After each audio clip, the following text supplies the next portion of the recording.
Orana te huyayot kainga nos me llena coruit coruajare mate y te llena y te ataneico kamatara Informa TV. Peira ate arrojanei hay mahatu kinganu buena ta ato epo me llena y traguarima mue anejane y te anganei tu uatu coruajare. Te arrojanei que aguas va imagina peira akeate vaca fitch, molchino, Oceanic Rentacar, gimnasios Animal Gym, peira que a vaitea centro de estéticas, vai boutique, tairen a cargo perdón, que a Ibi Market, por supuesto, kit nutatoa, kit jareta bana, maururu corua. Estuayot kaingaen, ni mahana nesneje, bani mayat, mamatiat, inguap Valeria Pacarati, banan atatu orunga, aya tonaroa, happy a itme tatoa orunga ote queraire ojiva, ley indígena. Muy buenas noches a todos los que nos están viendo desde sus casas. Un gran saludo, un gran abrazo caluroso. Le extrañamos muchísimo y hoy tenemos una gran invitada a nuestro programa, Yorana Tía Valeria Pejecoe. Si ustedes no sabían, la tía Valeria tiene mucha expertise. Primero, ella es diplomada en Derechos Indígenas Internacionales, también tiene expertise en lo que se refiere a consultas indígenas y sobre todo ¿no? Es importante reconocer que a veces nos olvidamos que su diplomado en Derecho Indígena tiene relación con el 169 de la OIT y también tenemos su, otra expertise que tiene, por favor tía, ayúdeme con la tercera y última importante. Conflictos sociales interculturales. Mire qué importante, con conflictos sociales interculturales que viene muy de la mano lo que hoy está sucediendo en nuestra comunidad con el tema del Estatuto Especial. Yorana tía. Yorana hija, Yorana a todos. Cuéntenos, bueno, ya sabemos que ya partió el tema de la consulta indígena respecto al estatuto. Desde su punto de vista y su expertise, ¿qué nos podría comentar respecto a esto? Bueno, tenemos varios problemas en varias consultas, pero hoy día se ve mayormente reflejado. Tenemos que ver específicamente desde dónde nace el derecho a la consulta. El derecho a la consulta nace de un convenio internacional que es firmado por un país dentro de un organismo internacional de derechos humanos. Estos convenios son igual que un contrato. Los contratos deben ser respetados y deben ser llevados en toda su totalidad. No podemos hacer interpretación personal del contrato recién adquirido y firmado, ¿verdad? Porque ahí se habla de la buena fe. Viendo eso, nosotros buscamos el artículo 6 del convenio donde te va indicando cuáles son los paso a paso de los derechos a la consulta y mirando los paso a paso no tenemos varias falencias con respecto a eso. Tía Vale, nosotros reconocemos, yo también de muy pequeña siempre escuché todo lo relacionado al 169 de la OIT que es reconocido a través mundial y también nuestro país, Chile, lo reconoce. ¿Por qué aquí en Rapa Nui cuesta, o sea, se reconoce, se ve la parte bonita que el país participa de este reconocimiento, lo acoge, pero ¿por qué no lo ejecutamos? No es un problema solamente de Rapa Nui, es un problema de Estado. Los estados firman estos convenios de forma internacional y ellos tienen la obligación de acatarlo y cumplirlo, el contrato que te decía. Hoy día resulta que hay consultas expresas a nivel de todo Chile. En el sur con el tema de las salmoneras, los espacios, los territorios de los pueblos, del pueblo mapuche. En el norte el pueblo licanantay y otros con el tema del litio. Y en Rapa Nui se da justamente con el tema del Estatuto Especial de la Gobernanza Autónoma. ¿Qué es lo que sucede? No se les da el carácter de supralegal. Eso significa que está dentro de la Constitución, está por sobre las leyes orgánicas y las leyes ordinarias. Por lo tanto, si hoy día la ley indígena es una ley orgánica, el 169 está por sobre ello. El Estado no lo ha querido reconocer porque eso es reconocer la autonomía de los pueblos, la decisión de sus territorios, cómo deben ser administrados, qué es lo que se debe traer o no, tendrían que ser, los convierte a los pueblos indígenas en socios. Y los socios tienen derecho a opinión y derecho a decir no cuando ellos sienten que las cosas no van como debiesen ser, ¿verdad? Y eso le cuesta mucho a una república unitaria, que la Carta Fundamental en 1833 de don Diego Portales indica que esto es netamente unitario y el Estado es el que manda y comanda todo lo que hay. Esta novedad de que los pueblos pueden hablar es como tener hijos y que tú quieres mandarlo a los hijos aún en mayoría de edad cuando ellos ya tienen derechos O sea, cuando propios. son hijos independientes, de Claro. cierta forma. Claro. En este caso estamos alejados y podemos, no es una independencia como se cree en algún minuto. La idea O del sea, sigue 169 siendo mi padre, entre comillas, Claro. si doy un ejemplo básico para que la gente que no entiende muchas leyes lo entienda. O sea, soy independiente, estoy en la universidad, necesito igual de tu apoyo, pero eso no quiere decir que... Perfecto, perfecto. Eso es. Y hoy día, ¿qué es lo que tenemos? Dice el previo, libre e informado. También dice que el pueblo tiene derecho de elegir cuáles son sus prioridades. El pueblo no fue llamado para hacer el estatuto especial. El pueblo no está escrito ni se habla del pueblo. Yo no puedo nombrarte si no te llamo para decirte que estás en algo. No puedo hablar del pueblo sin el pueblo. Ese estatuto se hizo a puertas cerradas y después se mostró al pueblo y se presentó al Estado como que hubiesen participado todos. ¿Y cuál es la idea de esto? Que ahora en esta consulta quiero validar la participación del pueblo y eso no es de buena fe. Y eso es lo que no están de acuerdo, de cierta forma, es que la comunidad pensó en cierta forma que iba a llegar a esta reunión donde se iba recién a crear y ver cuál era la conveniencia para nuestro pueblo, cuál es el bienestar para nuestro pueblo, pero se tomaron con la sorpresa de al llegar ya estaba listo. Es como decir, mira, no es que tú puedas elegir la comida, esto es lo que hay. Y esta es la ensalada. Y el así. convenio, exacto. Me gusta hablarlo bien con términos básicos porque de repente tenemos personas que Perfecto. no manejan terminaciones técnicas y les hace un poco Pero está enredado. muy bien porque de esa forma lo bajamos a la comprensión de realidad. todo el mundo. Eso es lo que pasó. Nosotros tenemos el derecho de elegir porque es nuestra propia autonomía, aquí no estamos hablando de independencia, pero podemos decir cuándo, cómo y dónde, porque eso tiene que ver con la ancestralidad del pueblo. Este pueblo es un pueblo sabio. Fíjate todo lo que tiene Rapa Nui. Miremos ahí, solamente miramos aquí atrás, de todo lo que hicieron los antiguos, eso es bajo la inteligencia, el conocimiento, y ellos se proyectaron hacia nosotros. Entonces este estatuto tiene que tener exactamente lo mismo, desde nosotros, porque es para nosotros y los que nos descienden. Entonces, y es un derecho. Por lo tanto, ¿qué debía haber sido? Habernos llamado. Yo tengo un reparo a los asesores, específicamente a los abogados, porque la idea es que el pueblo se junte, cuente sus necesidades y el abogado, el asesor tiene la obligación de eso convertirlo en norma jurídica. Para eso están. Por eso los tiempos y los países están diciendo que los pueblos indígenas tienen derecho porque no tienen obligación de conocer la norma. Para eso tú tienes un asesor que te dice cuál es el marco. Tú sueñas, tú dices, mira, yo quiero esto, pero el asesor o el abogado debe decirle, mira, desde aquí hasta acá.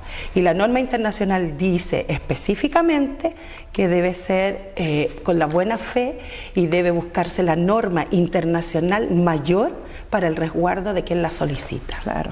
Entonces, ¿quién es el que no se está asesorando bien? Nosotros tenemos falencias en Chile de abogados con expertise en derecho indígena, con expertise en derecho internacional. Lo curioso es que somos de un país rico en pueblos originarios. O sea, Chile tiene mucho pueblo originario, no solamente Rapa Nui. Entonces, es curioso que no tengan expertos en temas tan importantes. Y es vergonzoso. Existen 2 países en Latinoamérica que no reconocen en su constitución política los pueblos indígenas. Uno es Chile y el otro es Uruguay. Uruguay tiene una población muy pequeña, no importa. Hoy día queda el indígena que tienen en el billete, pero Chile tiene 11 pueblos reconocidos y quedan aún más sin reconocer. Y no es casualidad. El pueblo chango, por ejemplo, que no se ha reconocido, tiene mucho territorio que hoy día es usado para el TLC, el Tratado de Libre Comercio. Entonces, de repente hay una conveniencia de no reconocimiento. Claro, te crean algunas suspicacias por ahí. La legalidad te va mostrando que de repente no hay tantas casualidades, sino son causalidades. Hoy día tenemos un gran problema que lo podríamos arreglar. La forma mejor que el Estado podría mostrar su buena fe y su buena intención es, recapitulando esto, llamando a todo el pueblo para que efectivamente puedan decir sus necesidades, sus sueños, buscar buenos asesores, expertos en derecho indígena internacional, y ellos lo conviertan en norma, porque además hay una coacción bien especial. Hoy día le comentan a algunas personas que tiene que tener ciertos sesgos escritos para que el Congreso lo acepte. Me parece vergonzoso porque el Estado de Chile firmó un contrato Y el contrato decía que tenía pueblos indígenas, porque el nombre del convenio dice pueblos indígenas y tribales. Entonces, ¿cómo podría yo molestarme de la existencia de pueblos ancestrales si además los reconocí en la firma? Pero yo creo, en simples palabras, también que cuando hay un reconocimiento internacional de parte de nuestro país con el mundo, de cierta forma es como cuando uno tiene un hotel y tiene el sello verde porque quiere cumplir, pero en verdad en la realidad no lo lleva a efecto. Tú lo has dicho, pero necesita el sello. Yo siento que si no nos están reconociendo un pueblo activo, presente, somos el pueblo originario más grande, o sea, somos un pueblo pequeño, pero a nivel de Chile también somos un pueblo que marca presencia. ¿Cómo ellos no? O sea, significa que al mundo le dijiste que sí, pero adentro de tu casa es como... ¿Qué pasa? Firmo con la mano y borro con el codo. Y tenemos una particularidad bien grande, si bien es cierto somos poco en población, tenemos una posición geopolítica muy importante y ojalá que todos los Rapa Nui lo entiendan y lo sepan. Nosotros, geopolíticamente hablando, les damos la tricontinentalidad a Chile. Tenemos una avanzada de casi 700 millas marinas. No existe otro país que pueda darle una extensión más grande, porque ellos tienen las 200 millas nacionales, después tienen las 300 de aguas internacionales y alrededor de la isla le entrega 200 millas más. Tenemos el vértice que tiene que ver con la Antártida, tenemos el acceso a Oceanía, por lo tanto aéreo y marítimo y terrestre, tenemos mucha conexión que le importa de forma geopolítica al mundo. Por lo tanto tenemos, si tú te pones a pensar y hablas con geopolíticos expertos, ellos te van a decir que somos casi como una potencia en el Pacífico Sur, porque eso habla bien de las negociaciones. Entonces nosotros no somos un territorio inmerso en el país, en la larga faja, que tiene una importancia, más bien un gasto, todo lo contrario. ¿Qué se tiende a decir eso? Uno de repente, por ejemplo, acabo de leer una entrevista que le hicieron y hay comentarios, pero todos los comentarios cuando respecta a temas Rapa Nui, me he dado cuenta que sobre todo la gente del continente, gente un poco obviamente ignorante en cuanto a Rapa Nui respecta y cómo nos desarrollamos, siempre el comentario es como, pero si una isla tan chica no necesita, pero no le han tomado el peso que tú acabas de mencionar, lo importante que nosotros le aportamos al país, no solamente geográficamente, pero ya eso es importante. Claro. O sea, geopolíticamente... Lo entiende la gente del mundo, ¿cómo nuestra casa no lo está entendiendo? Eso es justamente minimizar las importancias. No es menor que en la educación no esté la educación cívica como tal, para que nos hubiésemos enterado de esas particularidades. Contarte una novedad también, también soy diplomada en Derechos Humanos. Los derechos humanos son sustantivos, ¿ok? Para el común de la gente. Para los indígenas son reparatorios, porque ni siquiera salimos en la Constitución política. Por lo tanto, son derechos que están perdidos y que el Estado tiene la obligación de irlos reparando a través del tiempo. Por eso existe el 169, la declaración de la OEA, que son instrumentos que le indican al Estado que ¿cómo debe actuar? Y cómo debe levantar a la gente para que en algún minuto sean de esta forma. Por eso tú puedes escuchar, generalmente yo lo repito, derechos humanos y derechos humanos indígenas. Hoy día nosotros estamos en los derechos reparatorios, por lo tanto la convicción es una sola. No puedo hablar del pueblo sin el pueblo, ¿verdad? Y los derechos de los pueblos indígenas no son negociables. No es hoy, esta semana sí, porque este presidente puede que le guste o el Congreso puede que le guste. El Estado y el país debe saber que si firmó un contrato donde también recibe beneficios, digamos, de todas las formas, económicos, sociales, culturales, debe cumplirlo. No debe ser unilateral, debe ser respetuoso. Y ahí hablamos, en derecho internacional hablamos de la buena y de la mala fe.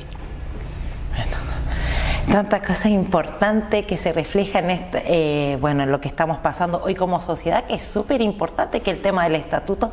Yo recuerdo desde muy pequeña donde estaban estos sabios. Yo siento que por lo menos de cierta forma hoy estamos más informados, la gente se preocupa más de lo que viene del futuro y qué es lo que le vamos a dejar a nuestros hijos, porque al fin y al cabo estamos peleando no para uno, sino para los que vienen detrás de nosotros. Pero yo veía antiguamente en mi niñez, cuando estaban estos sabios que eran, por ejemplo, el papá del tío Raúl Chávez, Sí. gente que tenía dentro de la escasez de la época un conocimiento tan amplio, un amor y un cuidado por su tierra, entonces ellos siempre estuvieron luchando contra el Estado, de cierta forma, buscando este reconocimiento y esta reparación. Entonces, hoy en día, con esta sociedad mucho más, tenemos una sociedad Irapa Nui más estudioso. ¿Y qué me refiero con estudioso? Con que han ido a la universidad, han conocido el mundo, han salido, pero siento que no tienen esa misma pasión, y puede ser que me esté equivocando, pero no tienen esa misma pasión de esa gente tuay que luchaba por su pueblo, por el bien común, no por el propio, porque hay personas que de repente uno conversa y te dice, pero es que la verdad a mí no me interesa eso. Y puede ser, no digo que no tengas interés no seas menos importante, pero como una isla tan pequeña que hemos con mucha lucha llegado a ser los que somos hoy en día, no se estén dando cuenta de lo importante de esta situación y cómo debemos abordar una situación así, donde, como lo dijo usted misma, donde yo necesito que nos sentemos y trabajemos en conjunto y no yo llegar y tú ya tenías todo listo. Entonces es como para la foto para justificar, no digo que así sea, lo estamos viendo dentro del contexto, la foto para justificar que se hizo el trabajo. Una de las características de la diferencia entre el mundo occidental y el mundo indígena precisamente es la colectividad, la propiedad colectiva, digamos, del conocimiento, y eso tiene que ver con el mundo no indígena, que habla de la asimilación forzada. Eso no viene desde ahora. Malamente se llaman políticas públicas, pero son hechas desde un solo lado, por lo tanto en derecho internacional se reconocen como políticas monoculturales, o sea, desde una mirada hacia la otra, creyendo que sabe lo que el otro sin escucharlo. ¿Qué es lo que está pasando con este estatuto? Yo creo que tú necesitas. El 169 te dice, no creas nada, deja que ellos expresen lo que necesitan. Y esto no viene de ahora, es del 1800, los antropólogos lo van a saber. Antes se trató de la museologización de los pueblos indígenas. Pero puedo entender que en esa época pasaran estas situaciones, pero hoy en día en el 2025 que todavía estemos haciendo lo mismo y las políticas lo dicen así. En el colegio te hablan de folclore y no de cultura, ¿verdad? La gente dice que los indios quieren todo gratis, no se les reconoce los territorios. No es algo que es una casualidad. Está hecho el escenario como para minimizar tu voz en el fondo. Por eso aparecen estos tratados, por eso aparecen y son tan delicados. Por eso yo hoy día lucho y peleo como lideresa indígena que defiende los derechos. Digo que sea tan riguroso el artículo 6 del convenio. El artículo 6 dice que los empleados públicos no pueden estar haciendo de facilitadores en esta acción. Debe ser algo libre. Tú no puedes estar con la fuerza pública sentada ahí, porque es una conversación entre nosotros. Por eso es tan importante el asesor, el veedor, el fiscalizador y el garante. El garante hoy día es el Estado y está fallando. Hoy día tenemos varios informes al alto comisionado de Derechos Humanos, señor Jan Yarab, que es de Latinoamérica, y Volker Turk, que es el jefe máximo en Ginebra, donde se le está dando información. En el sur de Chile está pasando exactamente lo mismo y ellos ya están denunciando. En el norte también. Entonces hay una política monocultural de presionar, porque además en los tiempos no se dan. Los tiempos son de la preparación. Los indígenas tenemos otros horarios, otros tiempos, otra forma de conversar, nos sentamos a la mesa, podemos hablar de la familia y al final del objetivo en el que fuimos. Aquí todos te están apurando, 10 días, 20 días, porque el señor de allá. No, señores, nosotros tenemos derechos, tenemos tiempos que se deben respetar y para eso existe el convenio. El convenio es el garante de que nosotros debemos hacer las cosas bien y el contrato no lo podemos traducir. Hoy día necesitamos más tiempo, necesitamos sentarnos previo, libre, informado, previo, debemos elegir. Queremos el estatuto ahora, estamos a tiempo, es octubre el mes de que se debe trabajar. ¿Quién lo debe hacer? ¿Cuáles son nuestras instituciones indígenas? Porque la CODEIPA, todo lo que está hecho por una ley chilena le pertenece al Estado. ¿Ok? Por lo tanto, las instituciones locales reconocidas en los pueblos indígenas según el convenio y los tratados internacionales es la que el pueblo reconoce como tal. Y el pueblo no tenía escritura antes, no tenía contratos, ¿verdad? El contrato lo hace el país y debe respetarlo. Hoy día se están violando varios puntos del artículo 6. Lo vamos a hacer saber, estamos entregando el informe diarios a los ministerios y al ACNUD, al alto comisionado, porque debemos ser garantes. Cuando una persona como yo es diplomada en Derechos Humanos, debo garantizar que el derecho humano en su totalidad se respete. ¿Y quién tiene la obligación? El Estado. ¿Y qué rol fundamental juega acá la CODIPA? Por ejemplo, en mi caso personal, yo soy de las que va a votar siempre por ellos. Me siento, digo, tengo que tener una voz con alguien que me represente sentada en una mesa con el Estado, y siento que ellos son los más cercanos del pueblo Rapa Nui, con la idiosincrasia Rapa Nui hacia el Estado. Hoy en día yo sé que ellos estaban muy participando, llamando al pueblo a esta participación, pero ¿tuvieron alguna injerencia? ¿Ellos participaron? Porque quizás puede ser, no conozco cómo fue el tema, quizás ellos dentro de esta saber que su pueblo los avalaba porque votaron por ellos, porque de repente digo, oye, pero si el pueblo me votó por mí para este tipo de situaciones, ¿por qué los tengo que llamar nuevamente? Que quizás ellos quieren que uno haga quizás el trabajo y simplemente ya haber hecho todo y traer resumida, decir, mira, es esto. ¿Será así? Democracia. En latín tiene que ver con la participación del pueblo, ¿no? Cuando tú votas... ¿Sabes por qué, tía, lo digo? Porque si tú te das cuenta, en todos los temas relacionados, en temas políticos con derechos indígenas, como este tipo de situación, siempre participan las mismas personas. Me refiero, para mí participar es, ¿qué es? Es ir cuando te llaman. Enterarte. No participar de las redes sociales dando una opinión, porque ahí las redes sociales lamentablemente no me sirve, porque no hay un peso para eso. O sea, tu opinión sentada desde tu silla o de tu celular no me sirve.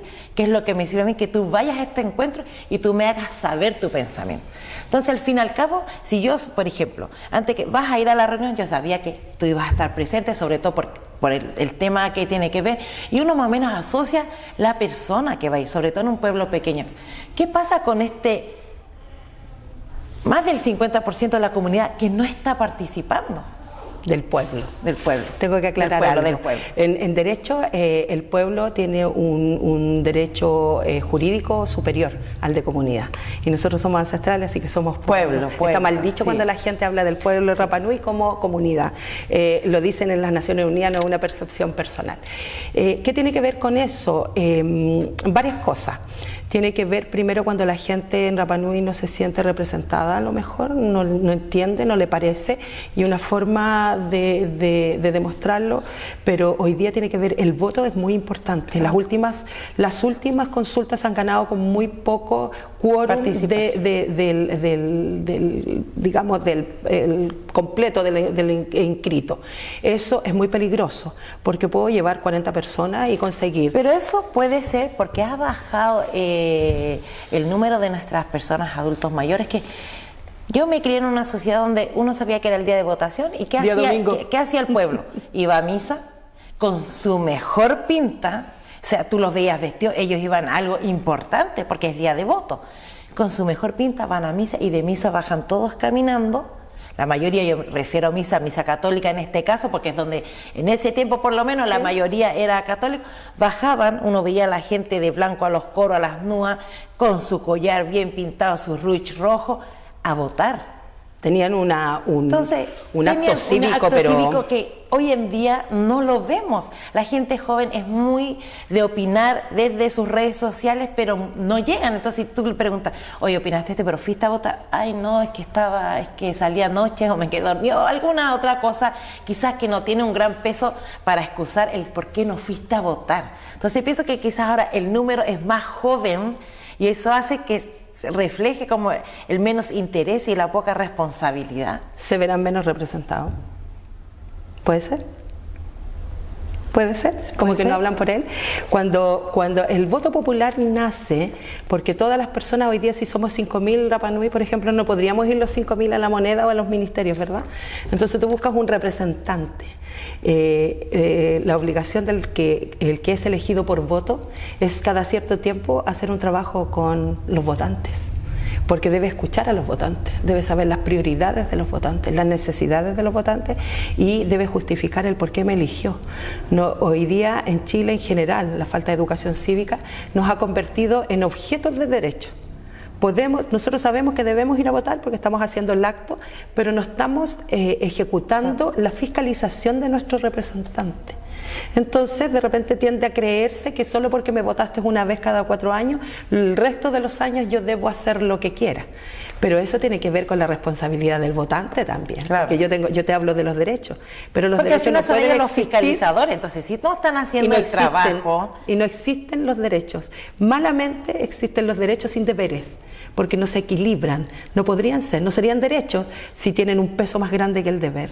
Entonces, debo elegir, pero debo preguntarle qué está haciendo.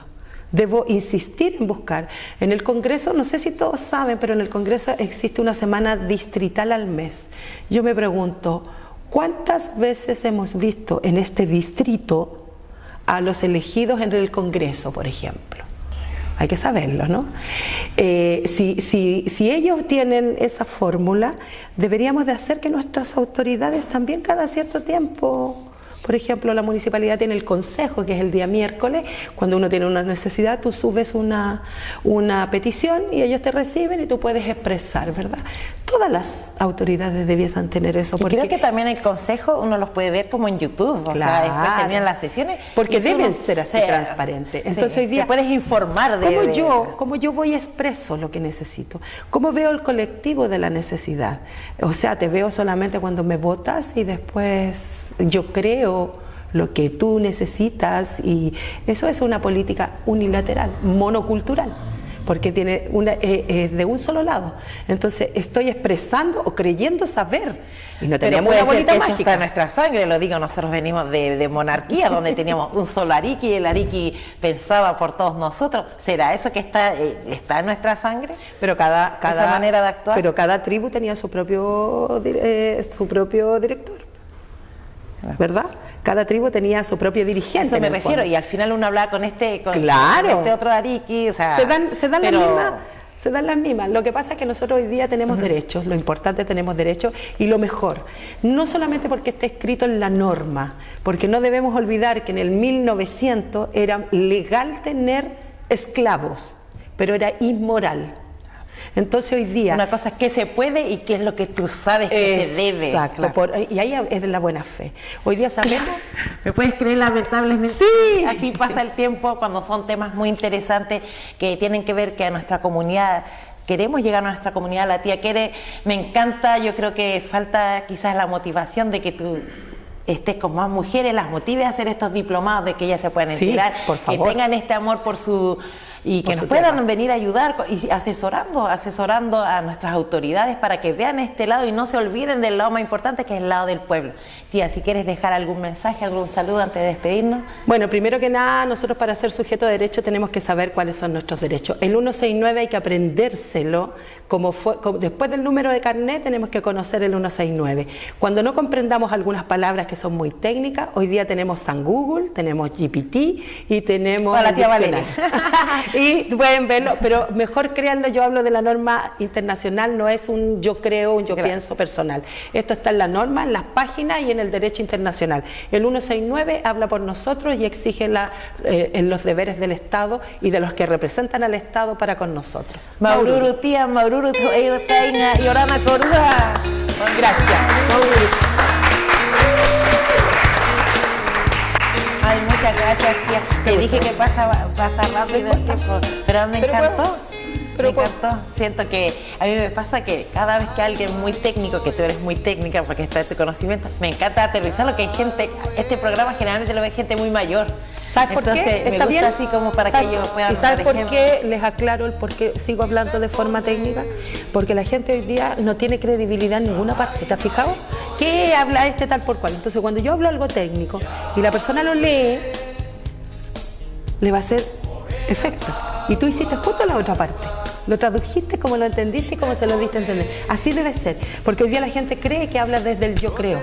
Y eso ahí es donde estamos equivocados. Entonces tú lo hiciste muy bien, y porque yo hoy día le compruebo a la gente, y ustedes deben hacerlo. Cuando alguien les entregue una noticia, usted dile, fuente, ¿O no, señor? Usted que trabaja en... ¿Qué es lo que tiene que hacer siempre cuando vienen a hacer algo? No, ¿y qué es lo que le dice? ¿La fuente? ¿Cuál es su fuente? Justamente. Depende de la fuente, pues. Si es de la fuente con agua, de la fuente del water o de la fuente técnica, pues. Así que gracias. ¿Estuvo bien? Amiga, muy